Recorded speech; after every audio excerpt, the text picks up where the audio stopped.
So ఇది మనకి transmission gate use చేసి ఫ్లాప్ బిల్డ్ చేస్తాం ఇలాగా. ఇక్కడ ఏదైతే డేటా ఉంటుందో అది రిటెన్షన్ అవుతూ ఉంటుంది, మనకు వై అవుట్పుట్ వస్తుంది. సో వర్కింగ్లో చూసుకుంటే నేను అదే రాశాను ఇక్కడ, D flip flop using transmission gate. మనం ఆల్రెడీ చెప్పుకున్నాం విఎల్ఎస్సి ఇండస్ట్రీలో ఎస్ఆర్, జేకే, టీ, డి ఇన్ని ఫ్లాప్స్ ఉన్నా సరే మనకి విఎల్ఎస్సి ఇండస్ట్రీలో స్టాండ్ అయ్యే ఫ్లాప్ డీ ఫ్లిప్ ఫ్లాప్. మరి అలాంటి డీ ఫ్లిప్ ఫ్లాప్ని మనం ఏం యూస్ చేసి బిల్డ్ చేస్తామంటే ట్రాన్స్మిషన్ గేట్. మన లాస్ట్ 2 వీడియోస్లో అయితే నేను ట్రాన్స్మిషన్ గేట్ వర్కింగ్ గురించి డిస్కస్ చేశాను. అండ్ నెక్స్ట్ వీడియోలో ట్రాన్స్మిషన్ గేట్ యూస్ చేసి 2:1 మక్స్ అండ్ ల్యాచ్ ఎలా బిల్డ్ చేస్తామో క్లియర్గా చెప్పా. సో ఇది మన ఫైనల్ పార్ట్ అనమాట. ఈ వీడియోలో అయితే D flip flop using transmission gate క్లియర్గా చూసేద్దాం. కంప్లీట్ వీడియో అయితే నేను యూట్యూబ్లో చేశాను, వీడియో లింక్ అయితే బయోలో యాడ్ చేశాను.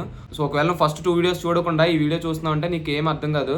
ఫస్ట్ అయితే ఆ 2 వీడియోస్ కంప్లీట్ చేసి లాస్ట్ ఈ వీడియో అయితే చూడు, నీకు క్లియర్గా అర్థమైపోద్ది మ్యాటర్. నీకు ఇంకేమైనా డౌట్స్ ఉంటే కమెంట్ సెక్షన్లో అయితే కమెంట్ చేయి. 3 వీడియోస్ లింక్ అయితే బయోలోనే ఉన్నాయి, వెంటనే వెళ్ళి చెక్ చేసుకో ఒకసారి. అండ్ నువ్వు కనుక మన ఛానల్ ఫస్ట్ టైం విజిట్ చేసి ఉంటే వెంటనే వెళ్ళి సబ్స్క్రైబ్ చేసుకో. ఇంకుంటా మరి, బై.